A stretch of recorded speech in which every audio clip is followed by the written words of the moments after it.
अस्सलाम वालेकुम, सिरी एचएन में खुशामदीद। मैं हूं फातिमा नासिर और इस खूबसूरत सुबह का आगाज़ एक साथ करते हैं। उम्मीद करते हैं कि आप लोग सब खैरियत से हैं और अपना बहुत बहुत ख्याल रख रहे हैं। ऑफ कोर्स कोशिश करें कि जितना भी हो सके काइंडनेस के साथ पेश आएं, क्योंकि आपकी कोई छोटी सी बात, कोई छोटा सा एक्शन किसी और के दिन जो कि शायद परेशानी में या मुश्किल में गुजर रहा है उसे आसान कर सकते हैं। किसी और की स्ट्रगल को अपनी स्ट्रगल से कंपेयर मत करें और अपनी जर्नी को किसी और की जर्नी से कंपेयर मत करें। हर किसी की डिफरेंट तरह की प्रॉब्लम्स होती हैं, किसी की बात नहीं अच्छी लगती, थोड़ी देर के लिए सिचुएशन से दूर हों, अपने आप को काम डाउन करें और फिर जाके डील करने की कोशिश करें। सबसे पहले बात करते हैं फैसलाबाद शहर के मौसम के सूरत हाल के हवाले से। आज के रोज़ में ज़्यादा से ज़्यादा टेम्परेचर 25 डिग्री और कम से कम टेम्परेचर 9 डिग्रीज रहेगा। इसी के साथ अगर हम बात करें हवा की, तो 3 किलोमीटर पर आवर की रफ्तार से हवा चल रही है। विजिबिलिटी 1 किलोमीटर है, कंपैरेटिवली बेटर है, लेकिन हल्की सी हेज होने की वजह से विजिबिलिटी इफेक्ट हो रही है। अगर बात करें यूवी इंडेक्स की, तो 3 है, जो कि जो हमें पिछले कुछ महीनों में एक्चुअली देखने को मिली है सुबह के इस वक्त, उससे ज़्यादा है। सन प्रोटेक्शन का लाजमी तौर पर इस्तेमाल करें दोपहर 3 बजे तक। और साथ ही साथ अगर आप कहीं ट्रैवल करें तो एक्स्ट्रा टाइम लाजमी रखें, क्योंकि विजिबिलिटी थोड़ी सी जो है वो ज़रूर इम्पैक्ट हो रही है। साथ ही साथ हर दिन का आगाज़ एक पॉजिटिव नोट पे करते हुए एक दिन एक नेकी में मुफ्ती अहमद अली हमारे साथ मौजूद हैं। चलते हैं उनके पास। नहमदुहु व नसल्ली अला रसूलिहिल करीम, अम्मा बाद। मेरे दोस्तों, बुज़ुर्गों, भाइयों, मेरी बहनों, मैं वो हदीस बयान कर रहा था जिसमें अल्लाह के नबी सल्लल्लाहु अलैहि वसल्लम ने फरमाया, क़यामत के दिन 7 ऐसे खुश नसीब होंगे जिन्हें अल्लाह अपने अर्श का साया नसीब फरमाएंगे। उनमें से 6 को मैंने बयान कर दिया। आखिरी 7वां वो शख्स है, वरजुलुन तसद्दक़ बिसदक़तिन, वो शख्स जो दाएं हाथ से सदका दे, बाएं हाथ को पता भी न चले वो क्या दे रहा है।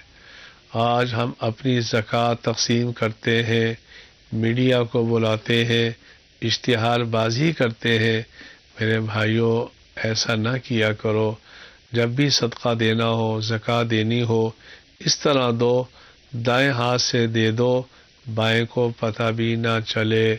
ये वो खुश नसीब शख्स होगा जिसे अल्लाह क़यामत के दिन अपने अर्श का साया नसीब फरमाएंगे।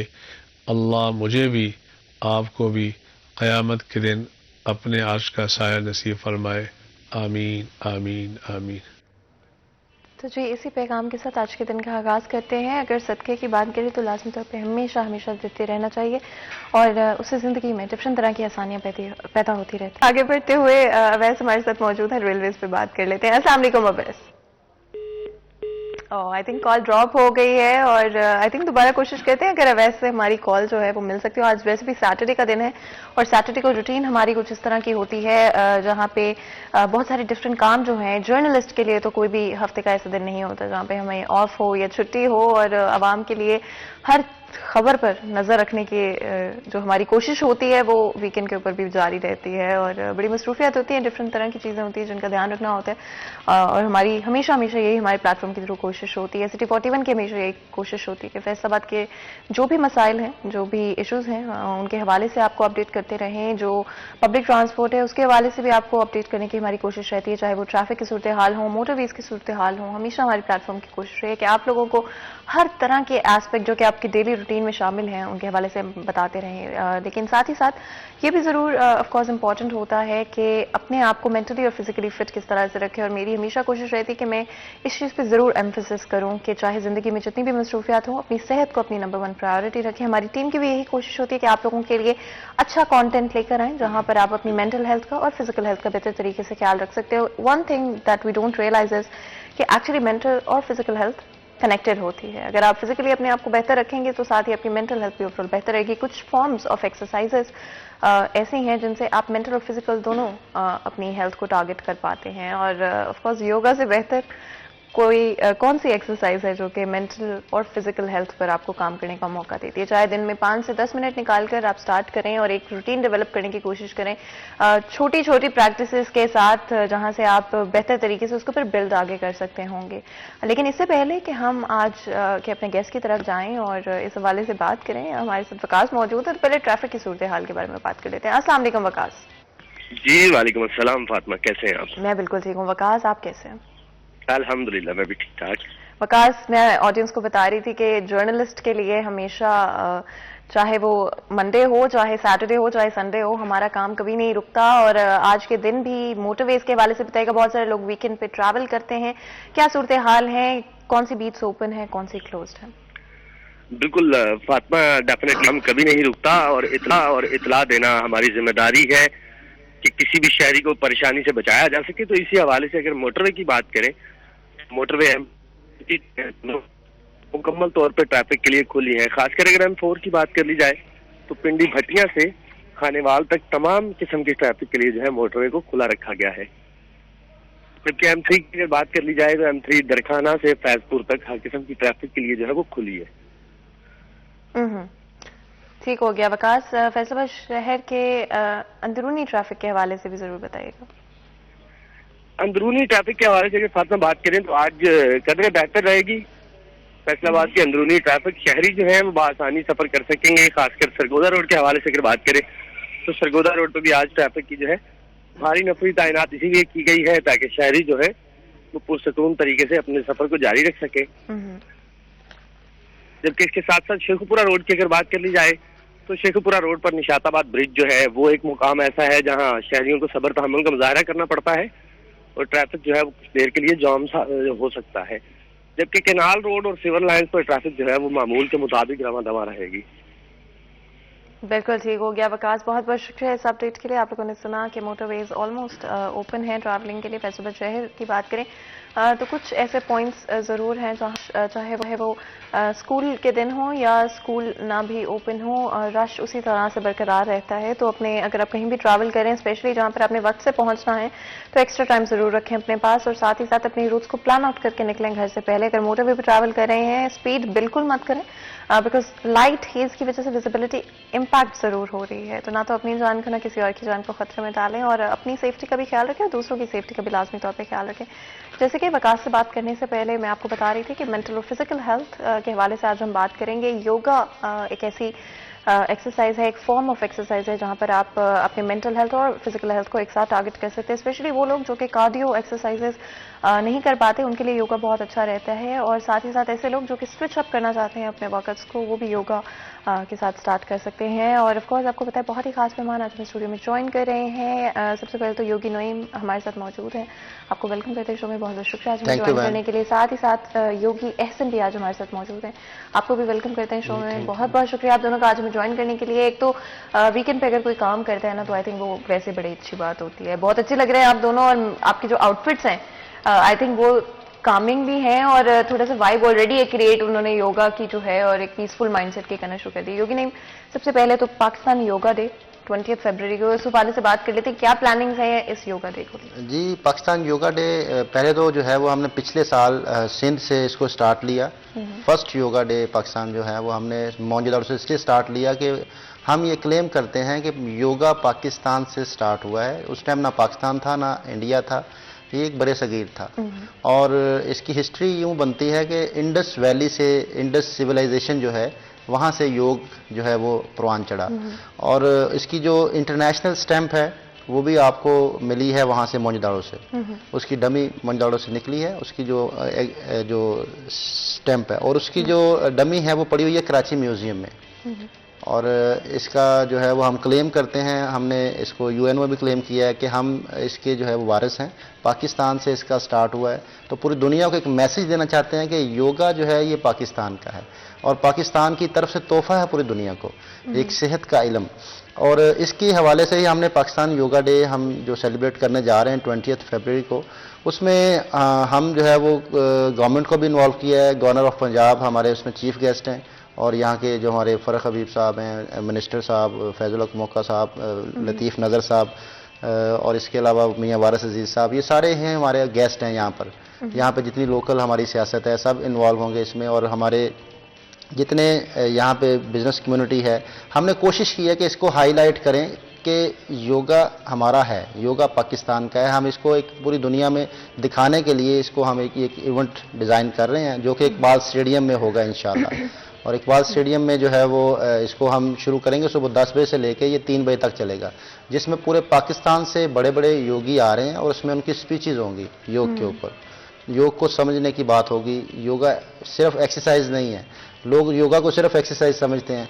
एक्सरसाइज एक पार्ट है, एक क्लास है, 7 क्लासेज इसकी जो है वो आपके ब्रेन पे हैं, आपके जो मेंटल हेल्थ है उस पे हैं। अभी आपने जैसे बात की कि फिजिकल और मेंटल हेल्थ, मैं यूं इसको बयान करता हूं कि आपकी मेंटल हेल्थ ज्यादा अहम है फिजिकल से, क्योंकि आपका जितना जिस्म के अंदर जितने ऑर्गन्स काम कर रहे हैं वो सारे के सारे ब्रेन के जरिए से चल रहे हैं। अगर आप मेंटली फिट ना हो, आप मेंटली रिलैक्स ना हो, तो आपके ऑर्गन्स डिस्टर्ब होते हैं, आपकी सेहत बेहतर नहीं हो सकती, आप जिस्मानी तौर पर अच्छे नहीं हो सकते। That's very true. जी। तो इसलिए आपकी मेंटल हेल्थ बहुत अहम है। तो योग जो है वो मेंटल हेल्थ को लेके चलता है, मोटर नर्व्स, सेंसरी नर्व्स दोनों को लेके चलता है, आपके ब्रेन का जो जिस्म के साथ कनेक्शन है।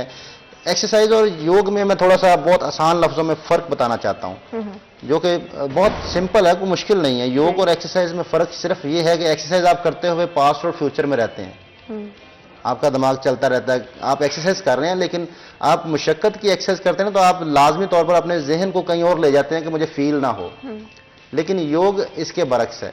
योग कहता है कि आप जो मूव कर रहे हैं, चाहे वो छोटी से छोटी मूव है, आप अटेंशन होकर करें, आप मेंटली इन्वॉल्व होकर उस मूव को करें। ये योग और एक्सरसाइज में फर्क है, कोई बहुत ज्यादा डिफरेंस नहीं है। आप जब मेंटली इन्वॉल्व होते हैं तो आपके ब्रेन की पूरी फोर्स आपकी बॉडी के साथ अटैच होती है और आपके दिमाग की अटैचमेंट बॉडी के साथ होती है, जिससे आपके अंदर जो प्रॉब्लम्स आ रही हैं, ऑर्गन्स में कमी आ रही है, वोल्टेज में जो आपके अटेंशन चाहिए उसको, दिमाग की जिस्म को, उसमें आप जब बेहतर करते हैं, उसको अटेंशन लेते हैं, तो उससे फिर आपके बॉडी के ऑर्गन्स बेहतर तरीके से काम करना शुरू हो जाते हैं। बिल्कुल। योगी एहसन भी हमारे साथ मौजूद हैं। थोड़ा सा बताइए कि स्पेशली उन लोगों के लिए जो बिगिनर्स हैं और योगा स्टार्ट करना चाह रहे हैं, तो किस तरह की रूटीन, कितना टाइम से शुरू करना चाहिए, 5 मिनट 10 मिनट, किस तरह से इनकॉर्पोरेट कर सकते हैं? जी, शुरू से यानी कि आहिस्ता आहिस्ता करें, क्योंकि आम रूटीन पर लोग करते हैं क्या है कि बहुत ज़्यादा एक्सरसाइज शुरू कर लेते हैं या योग कर लेते हैं, बाद में वो छोड़ देते हैं। थोड़ा थोड़ा करें, बेनिफिट मिलेगा आपको। आहिस्ता आहिस्ता आप अपने आप को महसूस करेंगे, अपने आप को रिलैक्स महसूस करेंगे। और बुनियादी तौर पर सर किताब भी लिख रहे हैं, उसमें भी बेसिक योगा जो सबके लिए कर सकते हैं, पूरी दुनिया में आसानी के लिए। अक्सर ज़्यादातर वो किताबें बनती हैं कि बहुत ज़्यादा पोज हार्ड करते हैं, जिसकी वजह से इशू बनते हैं। बिल्कुल बेसिक योगा पे बुक बन रही है और बाकायदा इसकी वीडियो भी है, जैसे आपके सिटी 41 के हवाले से भी बात करते रहते हैं कि बेसिक योगा की बुनियाद यानी कि इसके बेनिफिट क्या हैं और नुकसान क्या हैं, क्योंकि जिस चीज़ के फ़ायदे हैं उस चीज़ के नुकसान भी हैं। तो इसी पे काम हो रहा है माशाल्लाह। फैसलाबाद में 20 तारीख को जो हम इवेंट कर रहे हैं, उसमें भी बुनियादी योगा के बारे में बताया जाएगा, अवेयरनेस दी जाएगी, पूरी पाकिस्तान से लोग आएंगे, इस चीज़ को उनको बताया जाएगा। योगी नईम, सबसे इम्पोर्टेंट जैसे मेंटल हेल्थ की हमने बात की, आज की ज़िंदगी में, आज की दुनिया में मेंटल हेल्थ सबसे ज़्यादा इम्पैक्ट होती है। To start the discussion off, अगर कुछ ऐसे पोजीशंस या इस तरह के क्या चीज़ें हैं स्पेशली योगा के अंदर जो आप कर और 5-10 मिनट के अंदर आप रिलैक्स कर सकते हो अपने आप को? सबसे पहले तो जो चीज़ है रिलैक्स करने की, वो है आप थॉटलेस हों। आप मेंटली जब थॉटलेस नहीं होते तो आप रिलैक्स कभी भी नहीं हो सकते। थॉट्स जितनी ब्रेन में आपके चलती हैं, जितना आपका थॉट्स का अंबार होता है, उतना ही आपका ब्रेन बिजी हो जाता है, जिससे आप मेंटली रिलैक्स तो नहीं हो सकते। मेंटली रिलैक्स का मतलब है कि वो थॉटलेस हो जाए। आप थॉटलेस कैसे हो सकते हैं? सबसे पहले जो चीज़ है वो है देखना, अपनी आंखों का इस्तेमाल करना, अपने इर्द गिर्द की चीज़ों को देखना। एक चीज़ है, एक याद रखिए बात कि जो आपकी आइज़ ब्लिंकिंग है, हम आइज़ ब्लिंक करते हैं, इसका ताल्लुक आपके दिमाग के साथ है। आपके दिमाग की जो एक्सरसाइज होगी वो आंखों की एक्सरसाइज होगी। अगर आप दिमाग की एक्सरसाइज करना चाहते हैं, इसको फिट करना चाहते हैं दिमाग को, तो आपको आंखों पे कितनी ग्रिप है आपके ऊपर, क्योंकि स्कैनर आपकी आइज़ हैं। योग ये कहता है कि जैसे ही आप आइज़ ब्लिंक करते हैं, आपकी थॉट चेंज होती है। जैसे ब्लिंक करते हैं आपका नया पेज आ जाता है, जैसे ब्लिंक करते हैं नई थॉट आ जाती है। तो योग में इसको बीनी का नाम दिया गया, जिसको योग ने त्राटक का लफ्ज़ भी बोला है। इसको त्राटक, योगी की ज़ुबान में मैं बात कर रहा हूँ, बीनी और त्राटक में आगे फिर बीनियाँ मुख्तलिफ किस्म की है। अच्छा, बीनी का मकसद क्या है कि आप ये जो अपने आई लैशेज़ हैं, इनको रोकने की कोशिश करें। जितना ब्लिंकिंग को आप रोकने की कोशिश करेंगे, ब्लिंकिंग अगर आप ब्लिंक कर रहे हैं तो आप कभी भी मेंटली रिलैक्स नहीं हो सकते। आप तो पेज चेंज कर ही जा रहे हैं, थॉट्स चेंज करते जा रहे हैं, थॉट्स चेंज करते जा रहे हैं।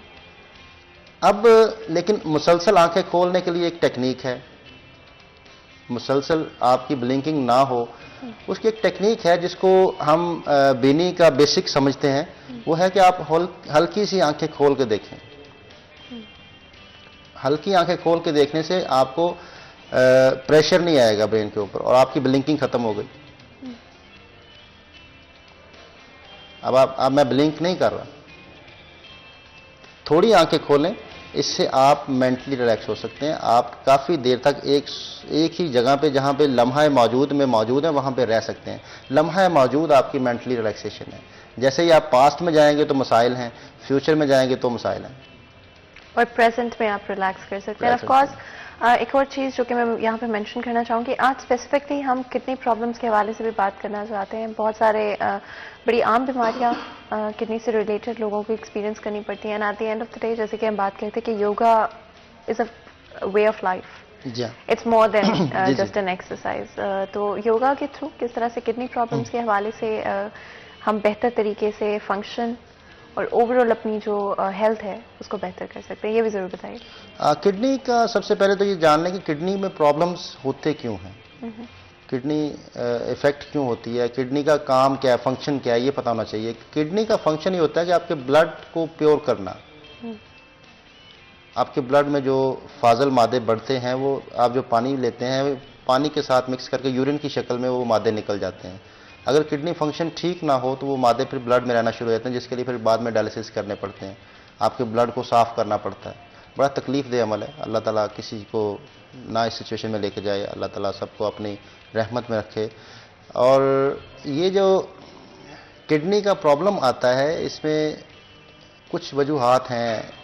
नींद का कम हो जाना या थोड़ी नींद लेना सबसे बड़ा ये इशू आता है कि अक्सर लोग जो है वो नींद पूरी नहीं करते या वक्त नहीं मिलता, जिसको हम फिर ब्रेन के ऊपर ले जाएंगे कि जैसे ही आप अगर 8 घंटे भी सो लें और सुबह उठ के अगर आप फ्रेश नहीं है, आपका दिल चाह रहा है और सोना है, तो आपने नींद नहीं ली, आपने नींद की प्रैक्टिस की है, आप नींद तक पहुंचने की जो मश्क है उसमें लगे रहे, आपने वो वक्त उसमें ज़ाया कर दिया। वो मेंटली ज़्यादा बिजी होने की वजह से आप नींद डीप स्लीप तक पहुँच ही नहीं पाते। आप इतना बिजी हैं, आपके दिमाग में इतनी थॉट्स चल रही हैं कि आप बज़ाहिर सोए होते हैं लेकिन आपका दिमाग बंद होने में टाइम जो लगता है वो पूरा ही नहीं हुआ। तो डीप स्लीप आपकी सिर्फ 15 मिनट की है। 15 मिनट की अगर वो डीप स्लीप मिल जाए जिसमें कंप्यूटर शट डाउन हो जाता है पूरा आपका और वो डीप स्लीप शुरू हो जाती है, उसका ना होना ये किडनी इफेक्ट करता है। और इसके अलावा नमक का ज़्यादा इस्तेमाल, अगर आप नमक का ज़्यादा इस्तेमाल करते हैं तो आपके किडनी इफेक्ट होते हैं। इसके अलावा अगर आप बहुत ज़्यादा चीज़ों को जो है वो मतलब सवार करते हैं, अक्सर लोग होते हैं सवार कर लेते हैं चीज़ों को, ऐसे ही बस हलचल आ जाती है, कोई चीज़ छोटी सी चीज़ बहुत ज़्यादा स्ट्रेस ले लिया बहुत ज़्यादा, इससे भी किडनी इफेक्ट करते हैं। और कुछ जैसे सब्ज़ पत्तों वाली सब्जियों को कहते हैं कि ना इस्तेमाल करें, इससे तो पथरी का एक है कि पथरियाँ बनती हैं जिसको गुर्दे के अंदर आपके जो है वो स्टोन बनना शुरू हो जाते हैं।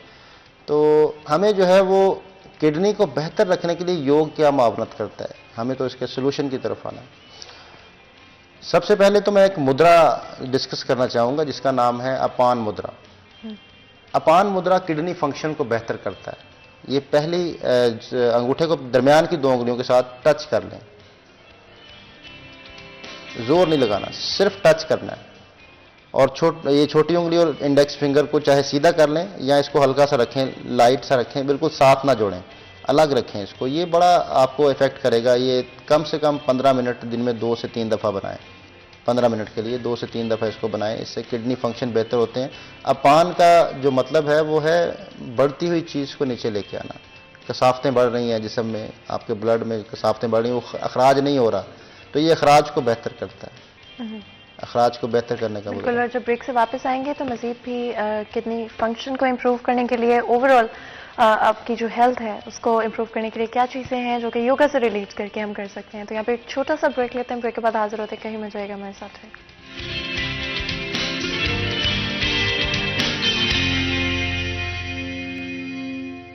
वेलकम बैक सीरिया 10 में एक दफ़ा फिर आपको खुश आमदीद कहते हैं। ब्रेक में जाने से पहले आज स्पेशली योगा के हवाले से बात करें, किस तरह से ओवरऑल कितनी फंक्शन और कितनी प्रॉब्लम से अपने आप को बचा के रखा जा सकता है योगा के थ्रू।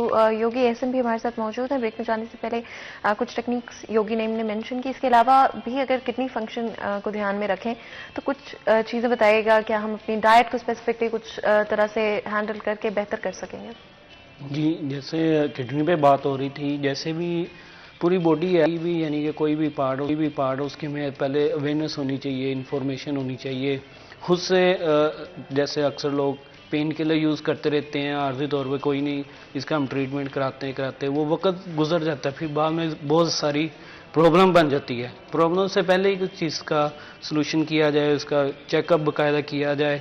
सबसे बुनियादी चीज़ ये है कि जो पानी का ख्याल नहीं रखते लोग, साफ़ गिलास होना चाहिए और पानी यानी कि पीने का तरीका होना चाहिए, पानी साफ़ होना चाहिए। तो खाने पीने में भी एहतियात की जाए। अक्सर हम यानी कि ओवर ईटिंग करने की वजह से प्रॉब्लम हो रहे हैं, जैसे कि आजकल शाम को हम खाना खा के सो जाते हैं, इससे भी बहुत से इश्यू होते हैं। तो हमें इसमें इन चीज़ों का ख्याल रखना चाहिए। योगा से हम, जैसे कि सर बता रहे हैं हमें कि योगा से हमें कैसे इसको अवेयरनेस ली जाए, कैसे इसकी प्रैक्टिस की जाए, सबके लिए सर इसमें हमें बताएंगे अभी तो हम। अच्छा, और योगी नेम कमिंग बैक, आपने कुछ बताए, पोस्चर्स बताए जिससे ओवरऑल हम अपनी किडनी हेल्थ का ख्याल रख सकते हैं। योगी ऐसा ने भी बहुत एक अच्छी चीज़ मेंशन की, जो कि पानी और हाइड्रेशन का ख्याल रखना है। इतने हम लोग मसरूफ होते हैं ज़िंदगी में कि पानी पीना भूल ही जाते हैं, और स्पेशली बड़ा अरसा लगता है ये चीज़ समझने में कि आपकी बॉडी की जो रिक्वायरमेंट्स है, स्पेशली पानी को लेकर, डाइट को लेकर, उसका ख्याल रखेंगे तो फिर बाकी चीज़ों से अपने आप को बचा सकेंगे। हाइड्रेशन कितनी ज़रूरी? पानी का इस्तेमाल तो बहुत अहम है जिस्म के लिए, पानी का इस्तेमाल। लेकिन हम क्या करते हैं कि हम एक बर्तन से पानी को दूसरे बर्तन में डाल देते हैं। ऐसे ही होता है। पानी को देखना चाहिए, उसको महसूस करते हुए पीना चाहिए, बहुत आहिस्ता छोटे सिप लेके पीना चाहिए। जितना आप पानी को चूस के पिएंगे उतना वो आपकी बॉडी में इफेक्ट अच्छा, करेगा। ये जो एक खाना खाते हो तो आप और कॉन्शियस हो सकते हैं, दैट आई एग्री। इससे क्या फर्क पड़ता है जब आप कॉन्शियसली थोड़ा ज्यादा अवेयर होते हैं पानी पीते हुए या खाना खाते हुए? उससे डिफरेंस किस तरह से पड़ता है? क्योंकि खाना तो वही, पानी मैं भी बताता वही। हूँ। जैसे हमने अभी बात की कि योगा और एक्सरसाइज में फ़र्क क्या है। अटेंशन ली आप, अटेंशन होती है, प्रेजेंट होते हो, प्रेजेंट आप होते हैं। होता ये है कि जब आप कोई भी चीज़ अपना मूव करते हैं या कुछ भी आप खाते हैं या आप कोई भी एक्टिविटी करते हैं, अगर आप मेंटली उसमें इन्वॉल्व होते हैं ना, तो उसका इफेक्ट बॉडी के ऊपर 100% आता है। आपका ब्रेन उसमें इन्वॉल्व हो जाता है, क्योंकि आपके अंदर जितने फंक्शन काम कर रहे हैं वो सारे ब्रेन के जरिए से चल रहे हैं, सॉफ्टवेयर। तो आप सॉफ्टवेयर अपडेट कर देते हैं कि अब मैं ये करने लगा हूँ, अब मैं खाना खाने लगा हूँ। अगर आप बातें करते हुए खाना खाते हैं तो आप मेंटली कहीं और हैं, तो वो उससे फिर आपका डाइजेस्टिव सिस्टम खराब होगा। आप पानी पीते हुए मेंटली कहीं और हैं तो उससे आपका फिर ये किडनी का प्रॉब्लम आएगा। अटेंशनली आप कुछ भी करते हैं तो उसका इफेक्ट फिर आपका ज़्यादा आता है, उसको आपके फ़ायदे ज़्यादा हैं उसके। अगर जैसे कि हम डाइट के हवाले से बात करें तो डाइट हमेशा हमें जो है वो गुर्दों के लिए, अगर आप समझते हैं क्या बेहतर हो सकता है, तो किडनी के लिए जो बेहतरीन डाइट है वो है, आप कोशिश करें कि पानी का पीने के बजाय पानी खाना शुरू करें। ये कैसे हो सकता है? फ्रूट्स, पानी वाले फ्रूट्स। पानी पीने से कई गुना ज़्यादा बेहतर है। बहुत सारे फ्रूट्स इस तरह के हैं जिनका 80% या मतलब एक मेजर कंटेंट जो है वो वाटर बेस्ड होता है। तो योगी जो है वो पानी पीने के बजाय पानी खाने की तरफ ज़्यादा होते हैं, क्योंकि हम लोग जूसेस जो हैं उसके इतने हक में नहीं है। जूसेस आपके ब्लड शुगर को डायरेक्ट डिस्टर्ब करते हैं, ब्लड शुगर आपकी बढ़ जाती है उससे। तो हम ये कहते हैं कि जो आप उसका फाइबर है वो भी लें, जो भी फ्रूट आप लें तो उसका फाइबर भी साथ लें, ताकि आपको उससे और भी फ़ायदे होते हैं। पूरा फ्रूट आप पूरा इसको इस्तेमाल करें। तो पानी खाना है,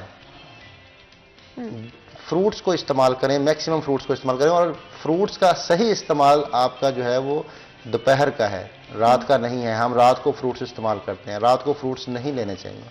हमेशा हमें फ्रूट्स जो है वो शाम से पहले पहले, मगरिब से पहले पहले खाने चाहिए। उसका इफेक्ट बॉडी के ऊपर ज़्यादा आता है। अगर रात को आप फ्रूट्स लेते हैं तो उससे फिर आपको यूरिन आएगा बार बार, रात आपको उठना पड़ेगा, आपकी सेहत खराब होगी।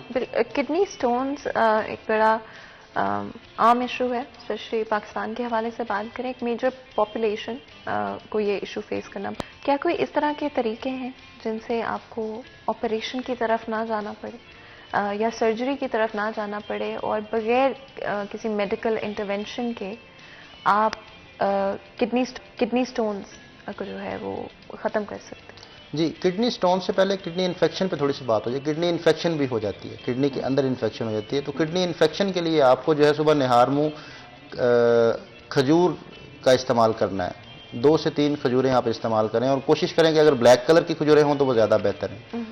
ब्लैक कलर वाली जितनी भी खजूरें हैं वो किडनी को बेहतर करती हैं। जैसे अजवा खजूर है, ब्लैक कलर की है, इस तरह और भी ब्लैक कलर की जो खजूरें हैं ये आपकी किडनी की इन्फेक्शन को ख़त्म करती हैं। और थोड़ा सा आप छोटा सा पीस अदरक का उसका पानी में डाल के उसका कावा बना लें, सिर्फ अदरक, तो उससे भी आपके इन्फेक्शन पूरी ओवरऑल बॉडी का ख़त्म होता है। आप उसको ज़रूर इस्तेमाल करें। एक छोटा जो देसी लहसुन होता है, अगर उसकी एक पोथी जो है वो काट के उसको पानी के साथ खा लिया जाए टैबलेट्स की तरह, छोटी छोटी वो पीसेस बन जाएंगे। एक पोथी को काट लें और उसको आप खा लें पानी के साथ, तो इससे भी आपकी किडनी की इन्फेक्शन खत्म हो जाएगी। एंटीबायोटिक है, बहुत बेहतरीन एंटीबायोटिक। और ऑफ कोर्स इन्फ्लेमेटरी हाँ जी जो बहुत उसमें बड़ा इफेक्ट आता है। और इसमें अभी जैसे आपने स्टोन की बात की, तो स्टोन जो है वो निकल सकते हैं, कोई ऐसा इशू नहीं है। स्टोन को जैसे कि कोशिश करें कि आप एक तो स्ट्रेस ना लें, इसका स्ट्रेस लेने से स्टोन बढ़ते हैं। जैसे हमने शुरू में बात की, किसी भी चीज़ को सवार कर लेना तो उससे भी आपके स्टोन बनना शुरू होते हैं। आप ये मैं अभी पॉइंट्स बताऊंगा। अगर आपको लेफ्ट किडनी में प्रॉब्लम होगा तो ये पहली 2 उंगलियों के दरमियान में, यहाँ पे लेफ्ट हैंड पे, और अगर राइट साइड पे होगा तो यहाँ पर, ये 2 उंगलियां जो साइड वाली 2 उंगलियां, छोटी उंगली और रिंग फिंगर, इसकी दोनों हड्डियों के दरमियान में जो गोश्त है, आपकी हथेली की बैक साइड, ये पाम की बैक साइड, यहाँ पे आप करेंगे तो लेफ्ट साइड से आपके स्टोन निकल जाएंगे। और अगर आप राइट साइड का आपका प्रॉब्लम है तो यहाँ से दबाएंगे। इससे लेफ्ट हैंड पे, लेफ्ट हैंड पे सही। इसको आप 5 मिनट हल्का हल्का दबाते रहें, अपने हाथ से दबाते रहें। और अगर क्या कहते हैं, अगर आप यहाँ पे दबाएं तो हड्डियों के दरमियान में, ये हड्डियों के दरमियान, हाँ, हथेली के ऊपर ये दोनों उंगलियों की जो हड्डियां हैं पीछे, इनके दरमियान में गोश्त है थोड़ा सा जी, ऐसे स्पेस है। इसी तरह ये 2 उंगलियां, इनके दरमियान में आपका लेफ्ट है, और जो ये रिंग फिंगर और छोटी उंगलियां में आपका राइट किडनी है। ये किडनी के प्रेशर पॉइंट है, तो इससे आपके जो है वो निकल सकते हैं स्टोन। इसके अलावा स्टोन के लिए जितनी ट्विस्टिंग एक्सरसाइजेज हैं वो करें, ऐसे बॉडी को घुमाने वाली। जैसे यूं आप अगर बाजू खोल लेते हैं, शोल्डर लेवल पे नहीं रखने, अपनी एल्बोज को नीचे ले आना है बिल्कुल किडनी लेवल पे, जहां आपकी किडनी है, तो हल्का हल्का ऐसे पीछे की तरफ देखने की कोशिश करें।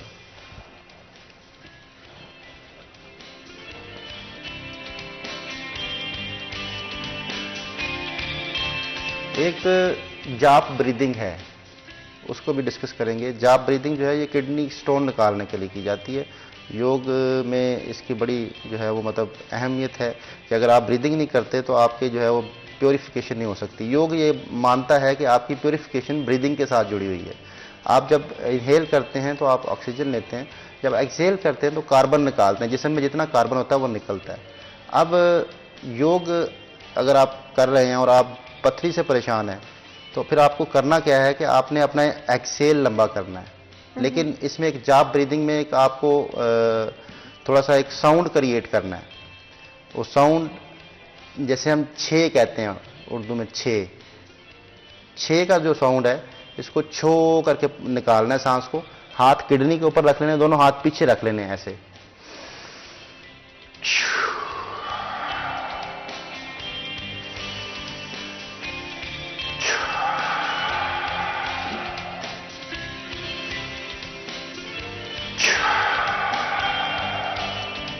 तो ये आपके किडनी फंक्शन को बेहतर करेंगे, स्टोन निकालेंगे। ये 6 की ब्रीदिंग है, इसको जाप ब्रीदिंग कहते हैं। जाप की ब्रीदिंग है, इसमें जाप लगाया आपने 6 का। इसमें अगर आप 6 का जाप लगा के ब्रीदिंग करते हैं और एक्सेल पे फोकस करते हैं, सांस को निकालते लंबा हैं, तो इससे आपकी प्योरीफिकेशन किडनी की हो जाएगी। और इसके अलावा आप प्रेशर पॉइंट, अगर यूरिन का प्रॉब्लम आपको आ रहा है, यूरिन आपको कम आता है या रुक रुक के आता है, या बार बार आपको वॉशरूम में जाना पड़ता है और लगता है जैसे अब अक्सर लोगों को ये होता है कि यूरिन करके निकलते हैं फिर लगता है जैसे यूरिन आ गया, तो सही तरह जो है उनका वो मिसाना खाली नहीं होता। तो उसके लिए बड़ा अहम प्रेशर पॉइंट है जिसका बहुत इफेक्ट है। लेकिन इससे पहले कि आप ये बताएं हमें एक ब्रेक लेना पड़ेगा, तो छोटा सा ब्रेक लेते हैं, ब्रेक के बाद हाजिर होते हैं। कहीं में जाइएगा, हमारे साथ रहिएगा।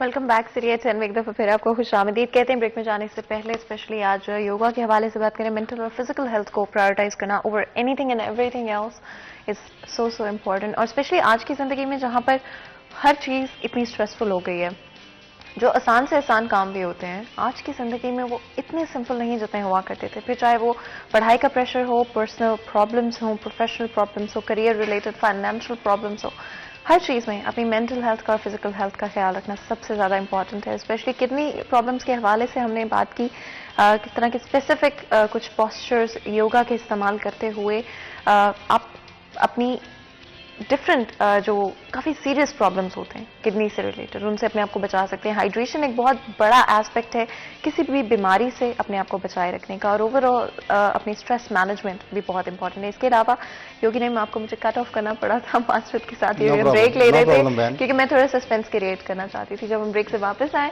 ताकि आप बता सकें कि कौन सा पोस्चर है जिससे स्पेसिफिकली आप कुछ बता रहे थे टारगेट करने के। यूरिन का बार बार आना या रुक के आना, सही तरह यूरिन पास आउट ना होना, उसके लिए एक बेहतरीन प्रेशर पॉइंट है जिसका बहुत रिजल्ट है। इसको हम बहुत जगहों पे अप्लाई कर चुके हैं और ये एक हम इसको यूं कह सकते हैं कि ये मुजर्रब है, इस पे तजर्बात हो चुके हैं। ये जितने लोगों को यूरिन का प्रॉब्लम है अप्रूव्ड है।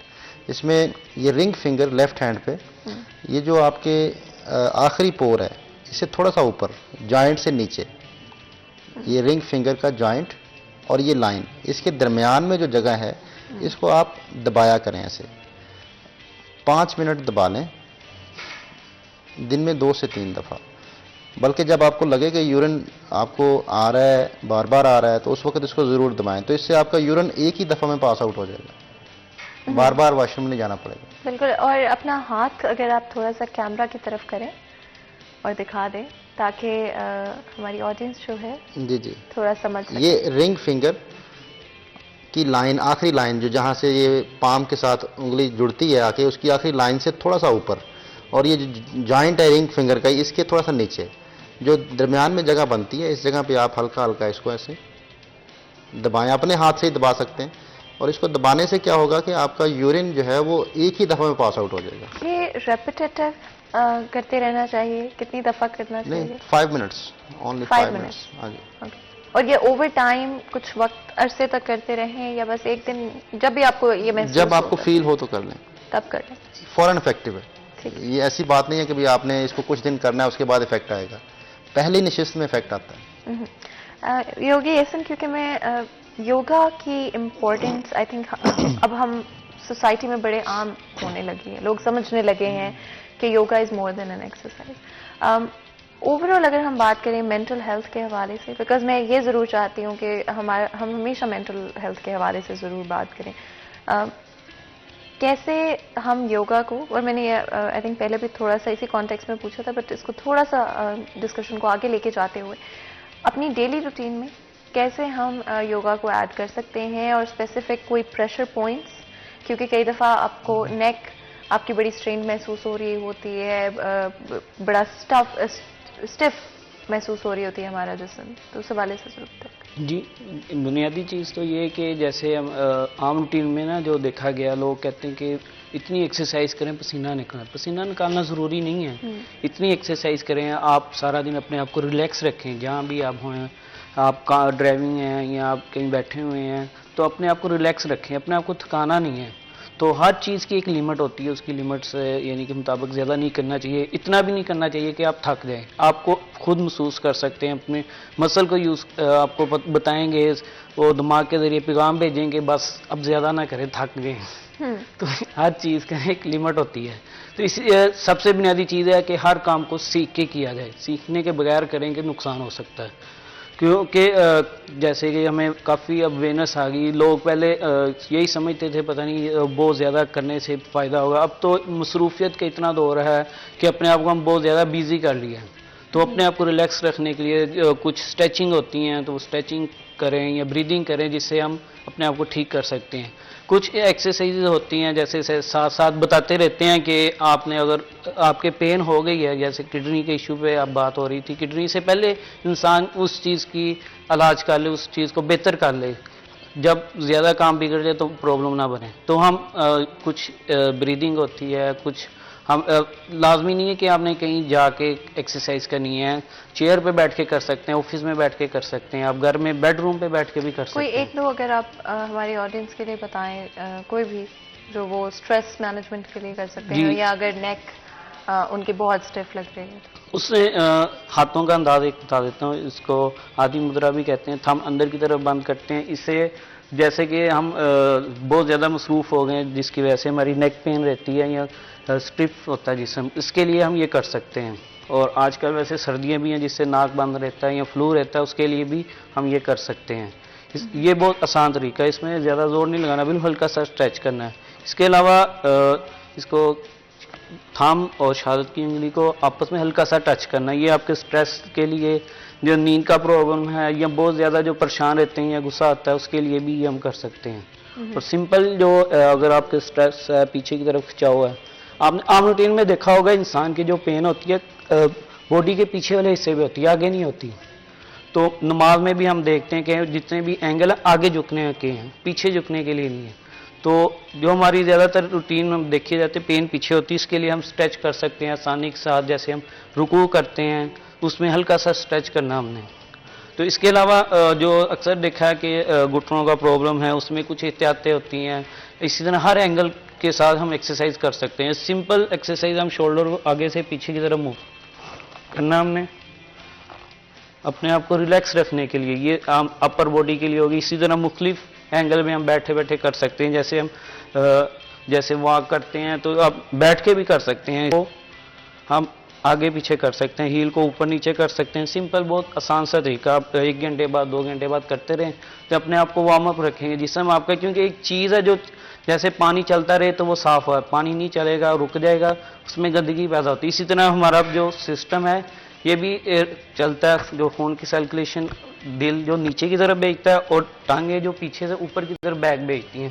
ज़्यादा हम बैठ रहे हैं, एंगल भी हमारा सीधा होना चाहिए, इससे हम अपने आप को सही पोजीशन में बैठेंगे, अपने आप को रिलैक्स रख सकते हैं। बिल्कुल, और बहुत ही अच्छी एडवाइस आप दोनों की तरफ से, बहुत ही पॉजिटिव। एंड स्पेशली अपनी डेली रूटीन में वक्त निकालें, अपने आप को प्रायोरिटाइज करें। मैं इस चीज़ पे इनफ स्ट्रेस नहीं कर सकती हूँ कि अपने आप को प्रायोरिटाइज करें, अपनी फिजिकल और मेंटल हेल्थ को प्रायोरिटाइज करें, और ज़िंदगी में बाकी जितनी भी चीज़ें आपके लिए आसान हो जाएंगी अगर आप फिजिकली और मेंटली फिट हैं। बहुत बहुत शुक्रिया आप दोनों को आज हमें ज्वाइन करने के लिए। यहाँ पर एक छोटा सा ब्रेक लेंगे, ब्रेक के बाद हाजिर होंगे। कहीं मत जाइएगा, हमारे साथ रहिएगा।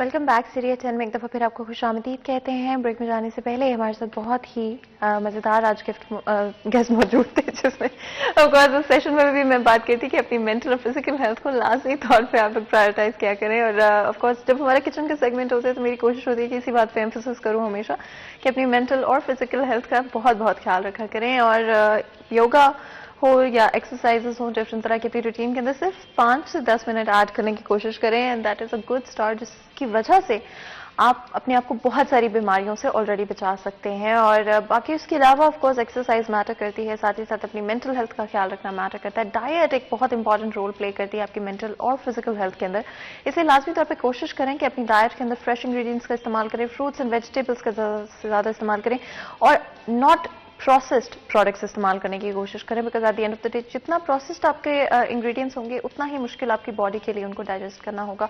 अगर हम कुकिंग ऑयल्स की बात करें तो बड़ा इंपॉर्टेंट होता है कि आप कौन सा कुकिंग ऑयल अपने मील के अंदर यूज़ कर रहे हैं। अगर मैं स्पेशली बात करूँ सलवा के हवाले से, तो सलवा बनास्पति में 100% वेजिटेबल ऑयल्स का इस्तेमाल किया जाता है। सलवा बनाने वालों का ये दावा है कि सलवा बनास्पति के अंदर पाम, कनोला, सोयाबीन और कॉटन सीड का इस्तेमाल किया जाता है। साथ ही साथ सलवा कनोला ऑयल के अंदर natural vitamin A and D का ब्लेंड मौजूद है।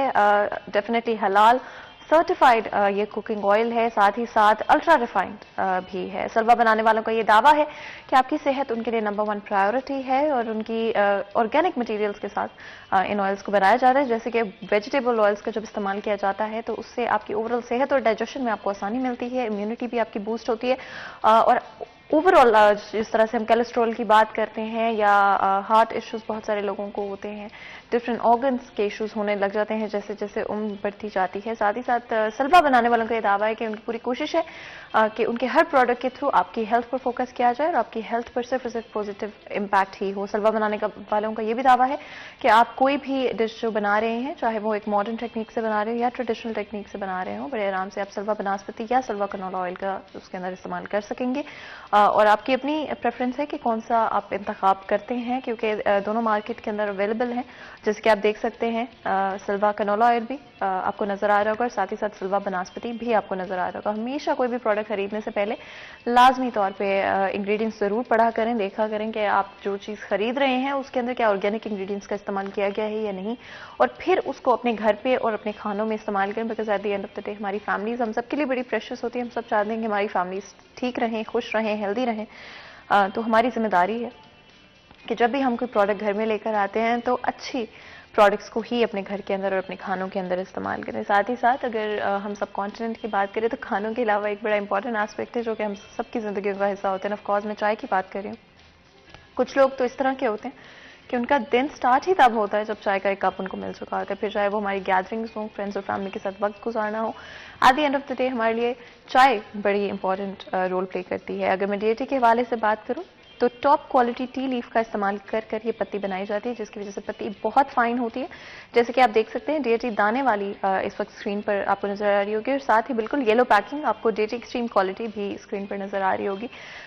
एक्सट्रीम क्वालिटी का अगर आप इस्तेमाल करते हैं तो थोड़ी कम पत्ती वाली चाय अगर आप पीना पसंद करते हैं तो डेफिनेटली आप इसका इंतखाब कर सकते हैं, और अगर आप थोड़ी तेज पत्ती वाली चाय पीना पसंद करते हैं तो आप डीएटी दाने वाली, जो कि ऑफकोर्स रेड पैकिंग में अवेलेबल है, उसका इस्तेमाल कर सकते हैं। साथ ही साथ ग्रेट वैल्यू पैक भी अवेलेबल है, जिसका मतलब है सेम प्राइस के अंदर आपको एक्स्ट्रा पत्ती मिल रही है। डीएटी बनाने वालों का ये दावा है कि उनकी कोई सैम्पलिंग टीम नहीं है। इनफैक्ट हर इंडिविजुअल प्रोडक्ट को आपके लिए खुद वो सैंपल करते हैं, जिसका मतलब है कि आप उनके लिए नंबर 1 प्रायोरिटी हैं और सिर्फ प्रॉफिट बनाना कंपनी का मकसद नहीं है। कंपनी का ये दावा है कि आपके जो प्रोडक्ट आप तक पहुंच रहा है वो नंबर 1 क्वालिटी का और आपकी सेहत के लिए बहुत अच्छा है। उनकी कोशिश है। किसी भी चाय में 3 चीज़ें बहुत ज़रूरी होती हैं, जिसमें ऑफ कोर्स टेस्ट शामिल है, साथ ही साथ खुशबू और टेक्सचर बड़ा इंपॉर्टेंट है।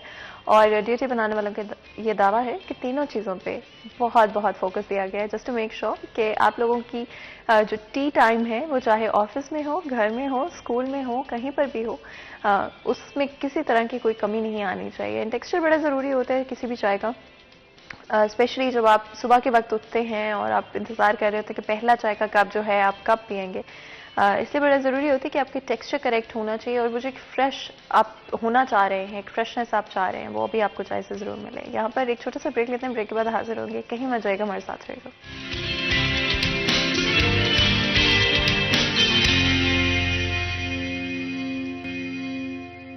Welcome back. सीरिया 10 में एक दफ़ा फिर आपको खुशामदीद कहते हैं। ब्रेक में जाने से पहले किचन का सेगमेंट जारी था जहां पे हमने बात की स्पेसिफिकली हेल्थ के हवाले से। ब्रेक से वापस आते हुए हमारी कोशिश होगी आपकी फैसलाबाद शहर की सिक्योरिटी के हवाले से बात करें। बहुत इंपॉर्टेंट होती है किसी भी सोसाइटी में अगर आप रहते हैं वहाँ पर sense of security and sense of being taken care of. लेकिन of course law and order की सूरत हाल फैसलाबाद शहर के हवाले से पिछले कुछ वक्त में हमें डिटेरिएट होते हुए नजर आई हैं। सिक्योरिटी सर्विसेज में इंप्रूवमेंट तो आई है 1-1 अगर हम बात करें स्पेशली हमारी पुलिस की तरफ से, तो इवन तो इंप्रूवमेंट जरूर आई है, लेकिन उस लेवल पर क्या इंप्रूवमेंट आ रही है जिस लेवल पर हम देखना चाहते हैं। और लेकिन इससे मेरे से बेहतर हमारे साथ जो मेहमान मौजूद हैं वो बता सकेंगे कि लॉ एंड ऑर्डर की क्या एक्चुअल इस वक्त क्या स्टैटिस्टिक्स हैं।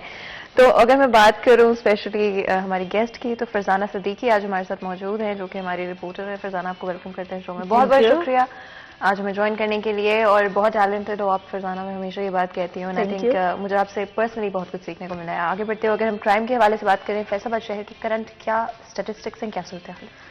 क्राइम की अगर हम करंट सिचुएशन की बात करें तो फातिमा वो हमेशा एक ही होती है कि सिचुएशन जो है वो बहुत अच्छी नहीं है और जो क्राइम की शरह है उसमें भी दिन ब दिन बहुत ज़्यादा इजाफा हो रहा है।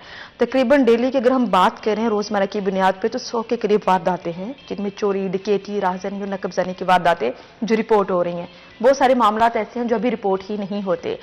तो पुलिस की नफरी वहीं की वहीं है, आबादी भी बढ़ रही है, क्राइम भी बढ़ रहा है और जराइम की शरह में जो इजाफा है वो खतरनाक हद तक है। और हम बात करें कि पुलिस क्या कर रही है तो हम सारा बर्डन पुलिस पे भी नहीं डाल सकते। पुलिस अपना काम कर रही है, नाके भी लगते हैं, अफसरान की जानिब से सरप्राइज विजिट भी होते हैं ये देखने के लिए कि जो हमारे इस वक्त SHOs हैं या दीगर पुलिस ऑफिसर्स हैं वो क्या कर रहे हैं।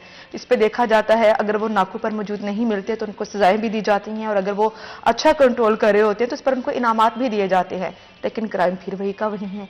पुलिस गैंग भी पकड़ रही है और बाकायदा तौर पर कोशिश करती है कि उनकी सजाएं भी सख्त से सख्त उनको दिलवाई जाए अदालत से, लेकिन क्राइम वहीं पर है।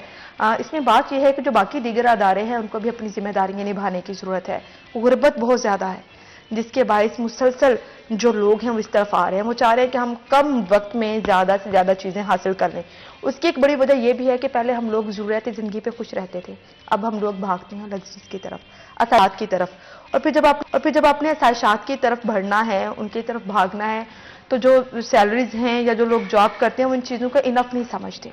तो फिर लग्जरीज को पाने के लिए मजबूरी अपनी जगह, बहुत ज्यादा लोग अब शौकिया भी इन वारदातों की तरफ आ रहे हैं जो लम्हा फिक्रिया है। इस पे पेरेंट्स पे को खास तौर पे अपने बच्चों पे तवज्जो देने की जरूरत है कि हमारे बच्चे क्या कर रहे हैं, जो उनका वे ऑफ अर्निंग है वो क्या है, कहाँ से कमा के ला रहे हैं, रात को अगर लेट घर आ रहे हैं तो क्यों आ रहे हैं। तो इन सारी चीज़ों पे मैं समझती हूँ कि सिर्फ पुलिस पे जिम्मेदारी डाल देना काफ़ी नहीं है।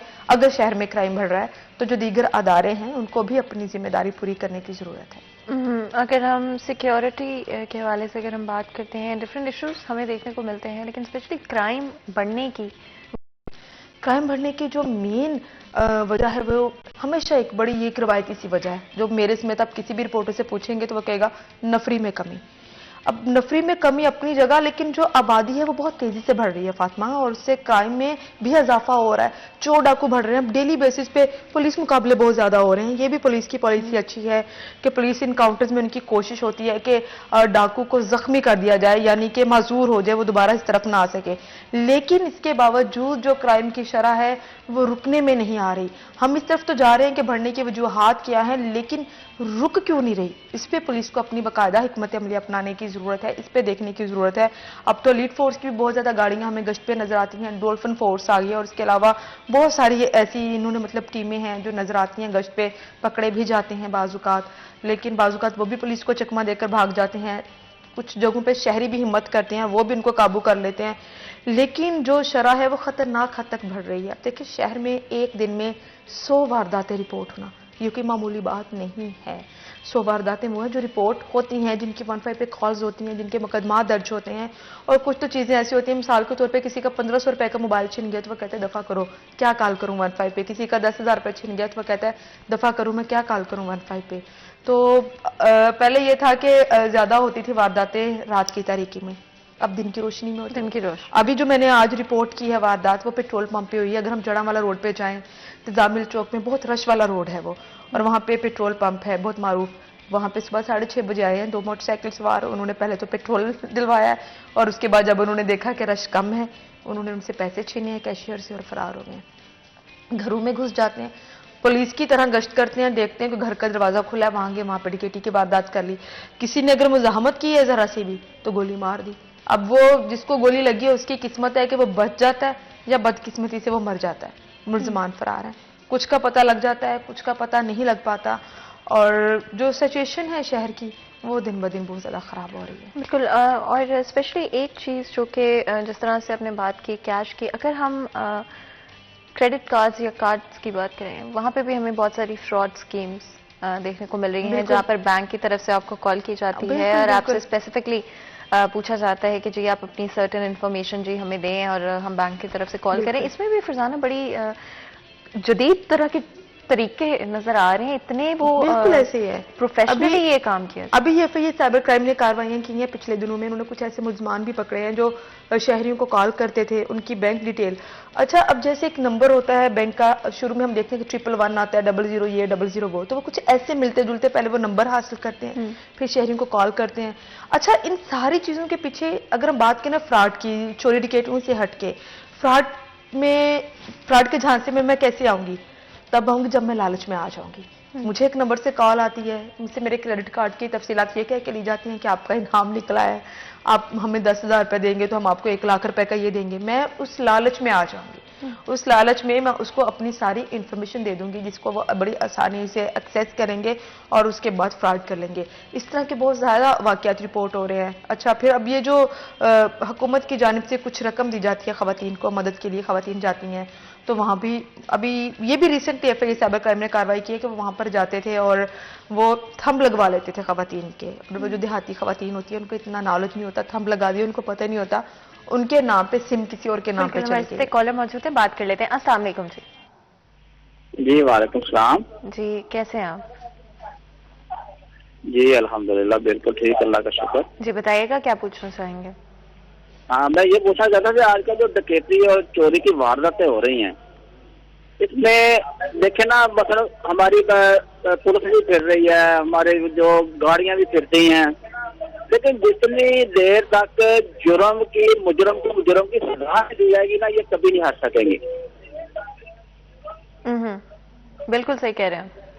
इसके लिए थोड़ा सा ना पुलिस को रद्द-ए-अमल करना चाहिए, कम से कम सजा को तो देनी चाहिए ना जो ऐसे काम करते हैं। मतलब गाड़ियों में बैटरियां निकाल के ले जाते हैं, चलते हुए तो लूट लेते हैं, तो फिर उसको मार देते हैं। ये कितना यानी कि बेहिस्सी है हमारे अंदर, इसको उजागर करें, इसको उजागर करें।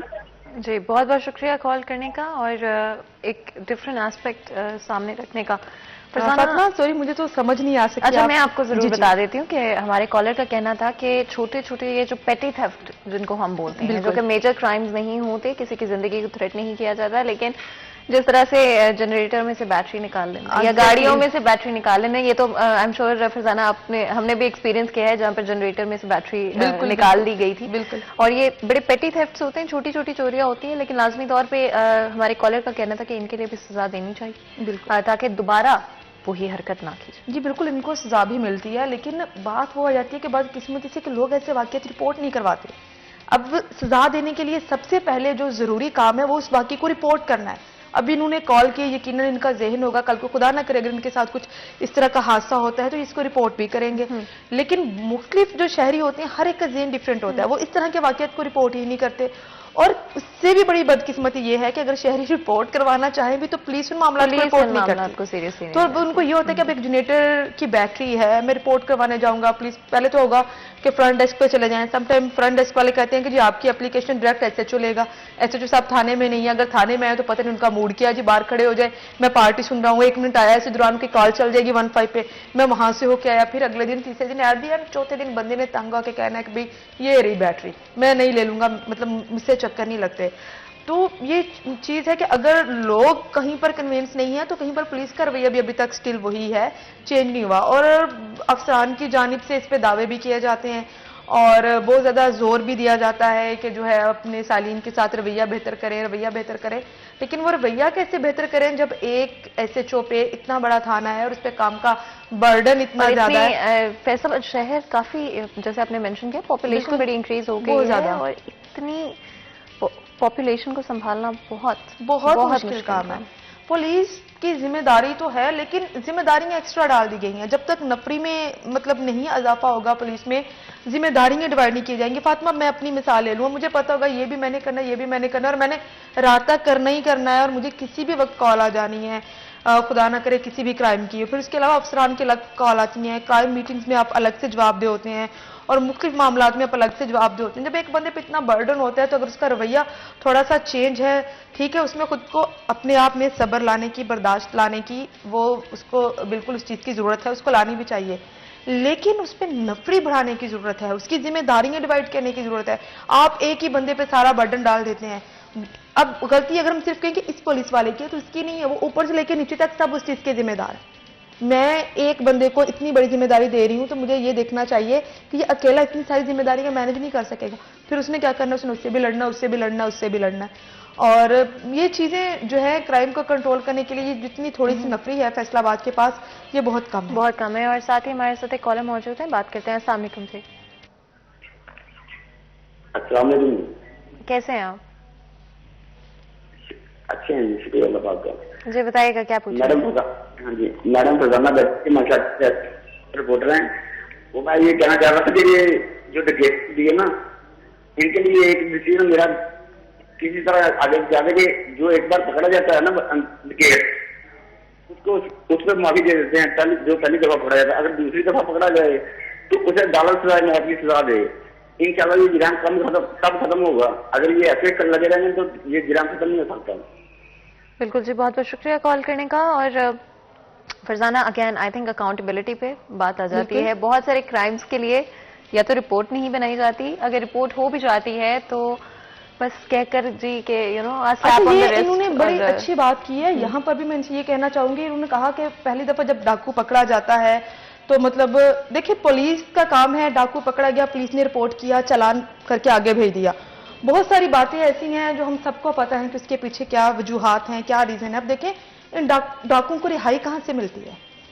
चालान तो पुलिस ने दे दिया, बड़ा स्ट्रॉन्ग हो गया। अभी कल ही हम बैठे थे कहीं किसी जगह पे, तो मैं ये डिस्कस कर रही थी, मेरे कुछ कोलीग्स भी थे, कुछ पुलिस वाले भी थे, बड़े फ्रेंडली माहौल में ये चीज डिस्कस कर रहे थे कि डाकू पकड़े जा रहे हैं और वही डाकू 1 महीने बाद रिहा होके आ रहे हैं, फिर पुलिस इनको पकड़ रही है, फिर उनको जेल में डाल रही है, वो फिर बाहर आ रहे हैं। भाई वो बाहर कैसे आ रहे हैं?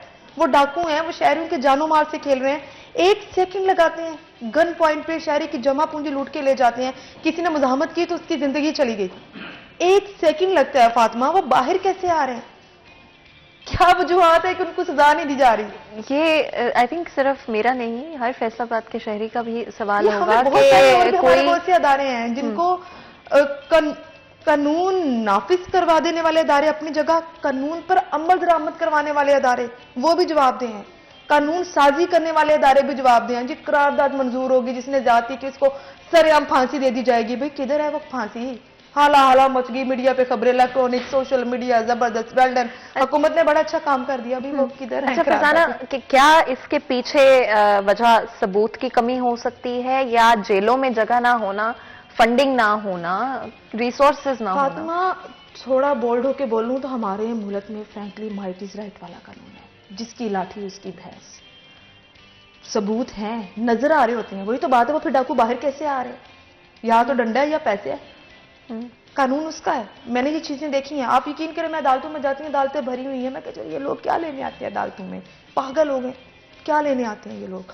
तो ये सारी जो चीजें हैं ना, इस पे बहुत लंबी डिबेट बनती है। और उससे बड़ा मसला यह है कि हम लोगों को खुल के बोलने की इजाजत नहीं है, हम बोल नहीं सकते, हम खुल के, हम भी अदारों पर क्रिटिसाइज नहीं कर सकते। लोग सवाल करते हैं, दिल करता है इनसे डिबेट करें, इनको जवाब दे, लेकिन हमें पता है कि जवाब दे दिए तो बाद में वो चीजें अल्टीमेटली हमें भुगतनी पड़ेंगी, उनके हकायक कितने तल्ख होते हैं। हमारे प्लेटफॉर्म की हमेशा फरसाना इसलिए यही कोशिश है, बल्कि इनफैक्ट सिटी 41 की यही कोशिश है कि हम क्रिटिसिज्म नहीं बिलीव करते, सिर्फ हम चाहते हैं कि एक डिस्कशन डिस्कशन हो जाए। जब तक आप चीजों को बात नहीं करेंगे, आप कहेंगे नहीं, एक्सेप्ट ही नहीं करेंगे, तो फिर चीजें बदल नहीं सकती। तब्दीली सही मानों में नहीं आ सकती जब तक आप चीजों को एक्सेप्ट नहीं करते हैं और डिस्कशन जनरेट नहीं करते हैं। और उसमें ऑफ कोर्स कहीं ना कहीं रिसोर्सेज की भी कमी है। हमारे इदारों की बात करें तो देव डन ग्रेट, मतलब इतनी कम रिसोर्सेज के अंदर पूरी दुनिया में अगर हम देखें उनको इससे 10 टाइम्स मोर मिलती है। बिल्कुल। और फिर भी उनके क्राइम रेट वगैरह अगर हम देखें तो यहाँ से ज्यादा है, जहाँ से ज्यादा। स्ट्रीट क्राइम रेट अगर देखें, वुमेन सेफ्टी के हवाले से देखें तो ज्यादा है।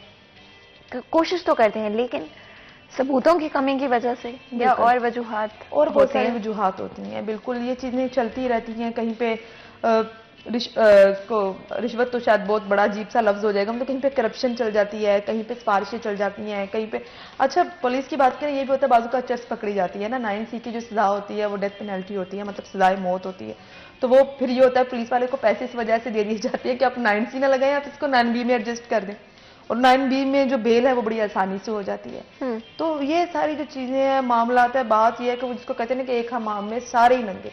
इस चीज पे अगर हम डिबेट करना आए और हम सिर्फ ये सोचने लग जाए कि हमारे अदारे अच्छा काम नहीं कर रहे, तो शायद हम लोग समझें कि ये शहर, ये मुल्क रहने के काबिल ही नहीं है। लेकिन अल्लाह का शुक्र है कि फिर भी चलें, जितने वसाइल हैं, जो कुछ हैं, हमारी फोर्सेस बड़ा बेहतरीन काम कर रही हैं। खासतौर पे अगर मैं रिपोर्टर से हट के देखूँ, एज अ क्राइम रिपोर्टर तनकीद नामा, तो हमारी फैसलाबाद पुलिस जितने इनको मतलब रिसोर्सेज इनको दस्तियाब हैं, ठीक काम कर रही है। बिल्कुल, बहुत और अच्छा नहीं कर रही तो ठीक काम कर रही है, जितने हैं उसके मुताबिक कर रही है, कोशिश कर रही है। जब ब्रेक से वापस आएंगे तो स्पेशली गाड़ियों की जो बैटरीज निकाल ली जाती हैं या घरों के बाहर से चोरी हो जाती हैं, और बहुत सारे इस तरह के वाकयात देखने को भी और सुनने को भी मिलते हैं। मजीद भी गुफ्तगू करेंगे इसी हवाले से, लेकिन उससे पहले छोटा सा ब्रेक लेंगे। ब्रेक के बाद हाजिर होंगे, कहीं मत जाएगा, हमारे साथ रहिएगा।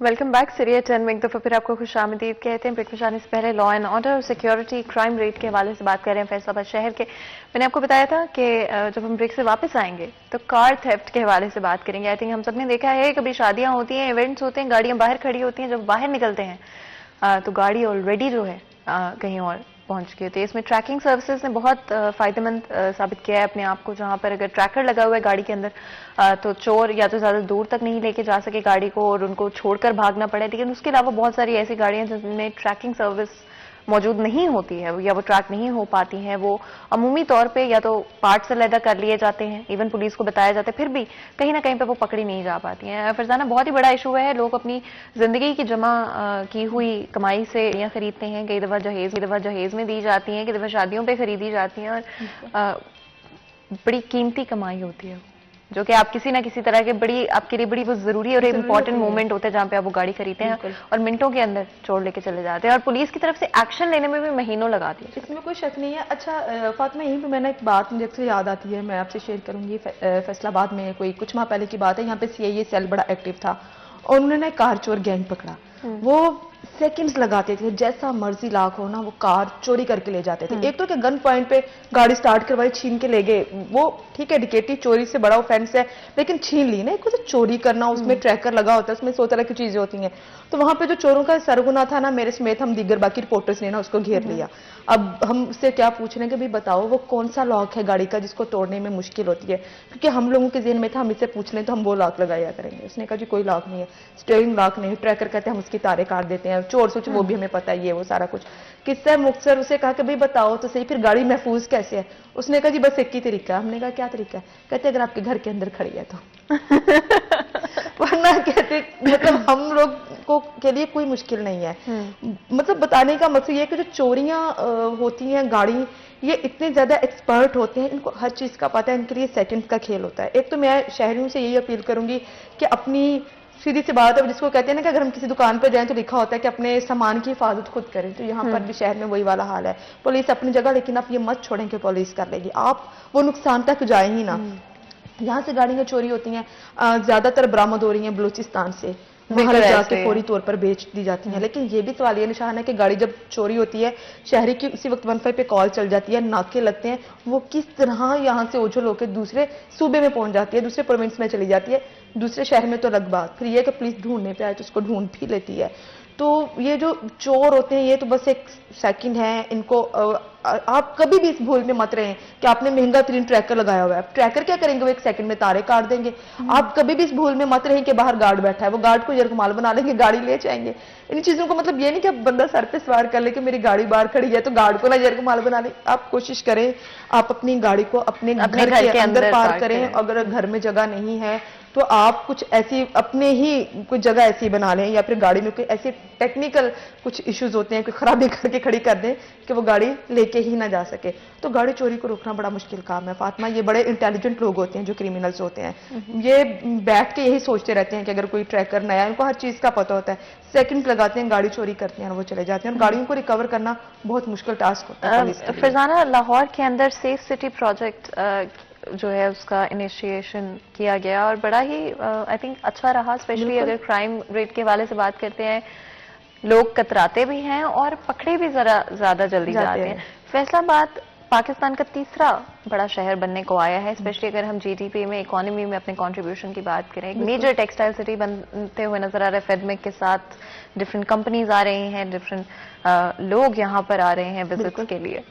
और एक चीज जो कि अभी भी फैसलाबाद शहर के लिए नहीं की गई, वो सेफ सिटी। निगलेक्ट क्यों कर दिया जाता है फैसलाबाद शहर को? सेफ सिटी प्रोजेक्ट को अगर यहाँ पे रखा जाए, किया जाए, तो क्राइम रेट कितना कम हो जाएगा? बिल्कुल क्राइम रेट में बहुत ज्यादा कमी आ सकती है, क्योंकि सीसीटीवी कैमरों का कहीं ना कहीं चोर डाकुओं को, जराइम पेशा अनासर को डर जरूर होता है। अक्सर जो सीसीटीवी आई है, मैंने देखा होता है कि वो पहले ना इधर उधर देख रहे होते हैं कि कैमरे तो नहीं लगे होते, मतलब कैमरे नजर आ गए तो उनकी डीवीआर ले जाते हैं। अदरवाइज उनको यानी कि कहीं ना कहीं ये खौफ होता है कि हम कैमरों में ना आ जाए, और कैमरों से बहुत ज्यादा मदद मिलती है पुलिस को मुलजमान पकड़ने में।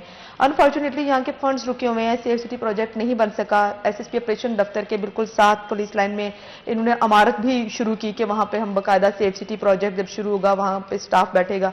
वो भी भूत बंगला बना हुआ है, वो भी सारी इमारत बीच में रह गई, ये प्रोजेक्ट भी बीच में रह गया। अभी चंद दिनों पहले सीपी फैसलाबाद गुलाम बशीर मेकन की जानिब से ये कहा गया कि वो ताजरों की कोऑर्डिनेशन से जो है वो कुछ जगहों पे कैमरे लगवाएंगे, लेकिन वो तो कुछ जगहों पर लग सकते हैं ना जो ताजर कोऑर्डिनेशन करेंगे। मिसाल के तौर पर अगर मैं सूत्र मंडी में कोई कारोबार कर रही हूँ तो मैं वो सूत्र मंडी में ही कैमरे लगवाऊंगी। ये नहीं हो सकता कि मैं रजाबाद लगवा दूं, मैं ढूडी वाले लगवा दूं, मैं मिल्लत चौक में लगवा दूं। तो शहरी अपनी मदद आपके तहत लगवा भी रहे हैं सीसीटीवी, लेकिन फैसलाबाद शहर की बहुत बड़ी जरूरत है सेफ सिटी प्रोजेक्ट होना। इससे यकीनन मदद मिलेगी शहरियों को भी, और पुलिस को भी खास तौर पे मदद मिलेगी। जो जराइम पेशा अनासर उन पे कंट्रोल करने की, पता लग जाता है ना सीसीटीवी से, इन्होंने डकैती की तो यही डाकू है, यहाँ पर डकैती की यही डाकू है, इन्होंने, ये पूरा गैंग है, नए नहीं है। इससे भी पुलिस को बहुत ज्यादा मदद मिलती है।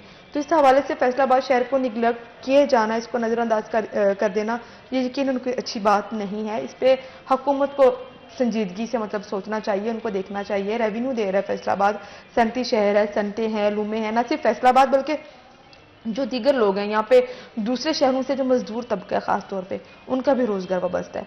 अगर यही लोग खौफ के साए के नीचे रहेंगे तो काम करना इनके लिए बड़ा मुश्किल हो जाएगा। तो इस पे हुकूमत को देखना चाहिए, मुतलका अदारों को देखना चाहिए, और मेरा ख्याल है कि जितनी जल्दी सेफ सिटी प्रोजेक्ट शुरू होगा। अच्छा, हम लोग मेंटली तौर पे भी बड़ा रिलैक्स रहते हैं। गाड़ी बेशक बाहर खड़ी है, आपने नोट किया होगा वो, हाँ कोई नहीं, वो सीसीटीवी कैमरा लगा है। हालांकि सीसीटीवी कैमरा रोकेगा तो नहीं ना चोर डाकुओं को, जिसने जो करना है वो कारस्तानी करके चले जाना है। लेकिन एक ये चीजें नफ्सियाती तौर पे हमें बड़ा मजबूत रखती हैं कि वो मेरा बैग है तो वो सीसीटीवी कैमरे के सामने रखना, यार मेरा मोबाइल वहां पे पड़ा रह गया, कोई बात नहीं, कैमरा लगा, तो बंदा बड़ा रिलैक्स रहता है। सामान जिधर पड़ा है, आपके पैसे, आपका हैंड बैग, आपका मोबाइल, क्रेडिट कार्ड, उसकी टेंशन नहीं होती।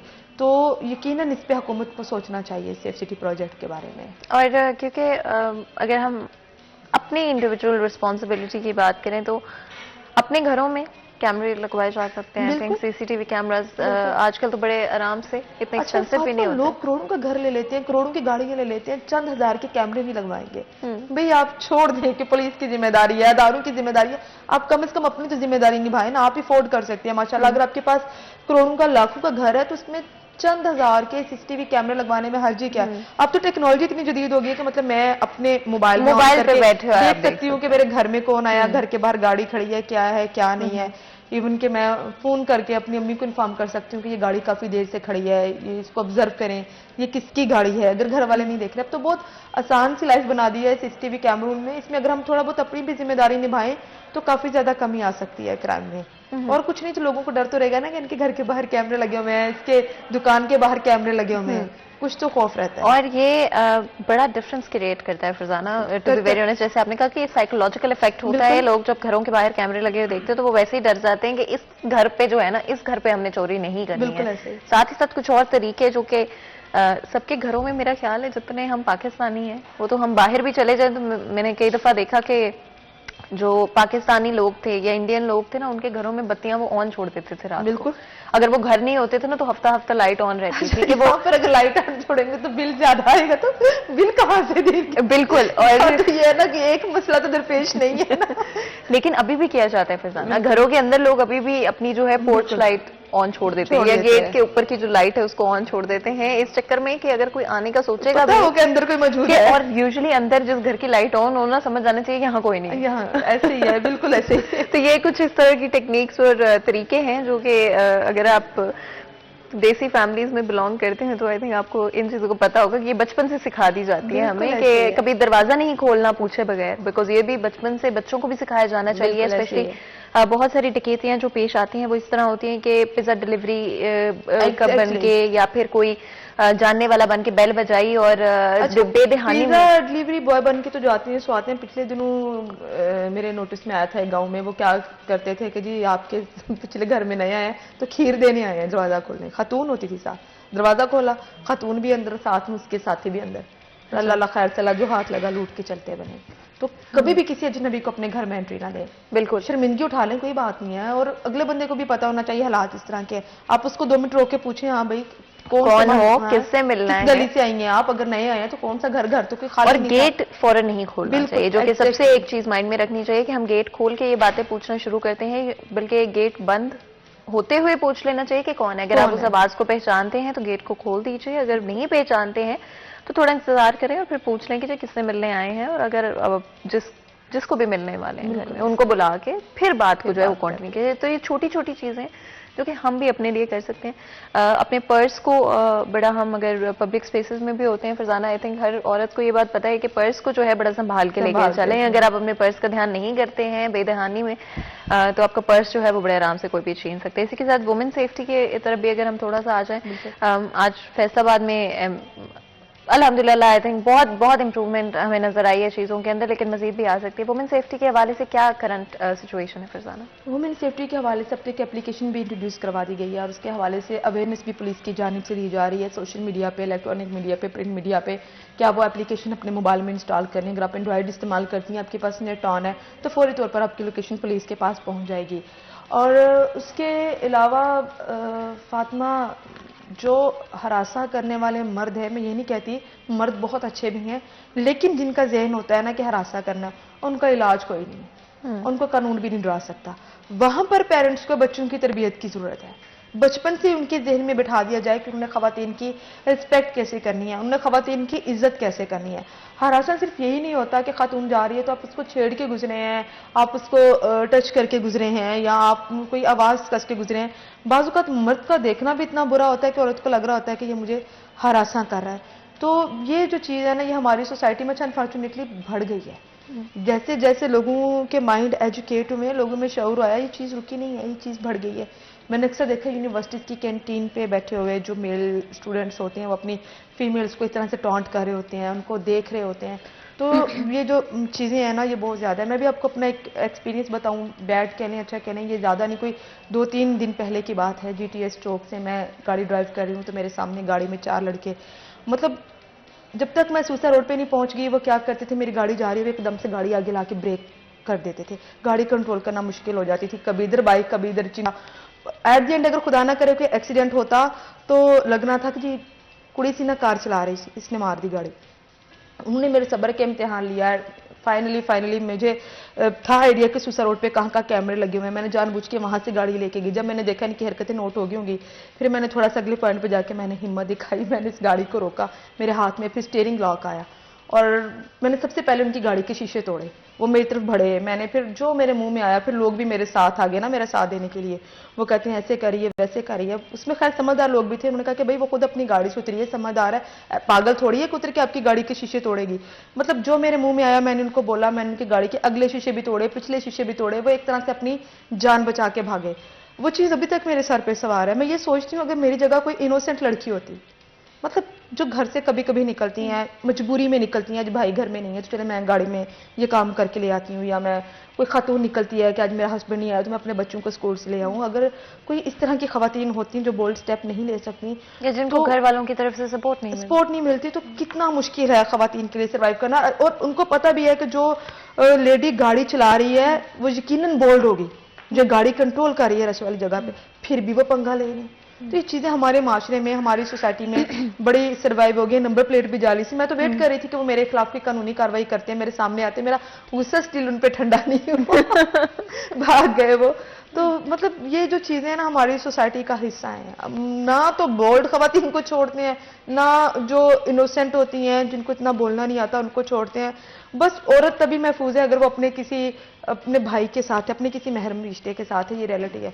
अदरवाइज मैं कहती हूँ कि सारे इस वेट में है कि कब बाहर निकले और हमें मौका मिले कि हम इसको हरासा करें, किसी भी तरीके से करें। बिल्कुल। और ये बड़ी ही अफसोसनाक बात है कि एक ऐसे मुल्क में जहाँ पर इतने अच्छे लोग भी हैं, वहाँ पर ऐसे लोग भी मौजूद हैं जो कि औरत के अकेले होने का फ़ायदा उठाते हैं, मौका ढूंढते हैं कि किस तरह से कोई ताने कस सकें या बातें सुना सकें, और हर तरह से औरत को नीचा दिखाने की कोशिश करते हैं, जब भी स्पेशली वो माशरे में बाहर निकलने की कोशिश करती है। तो ये मेंटालिटी चेंज करने की ज़रूरत है, और मुसलमान होने के नाते औरतों के लिए एक सेफ एनवायरनमेंट क्रिएट करने की ज़रूरत है, बच्चियों के लिए, बड़ी लड़कियों के लिए, हर किसी के लिए, अपनी माओं के लिए, अपनी बहनों के लिए एक अच्छी और सेफ सोसाइटी बनाने की जरूरत है, और अपना रोल हमें अदा करना भी बहुत जरूरी। बहुत बहुत शुक्रिया फरजाना आज हमें ज्वाइन करने के लिए, और हमेशा की तरह बहुत ही इंपॉर्टेंट चीज़ों से फैसलाबाद की शहरियों को अपडेट करने के लिए। यहाँ पे आज के प्रोग्राम का वक्त खत्म होता है, मुझे इजाजत दें, अपना ख्याल रखें, अल्लाह हाफिज।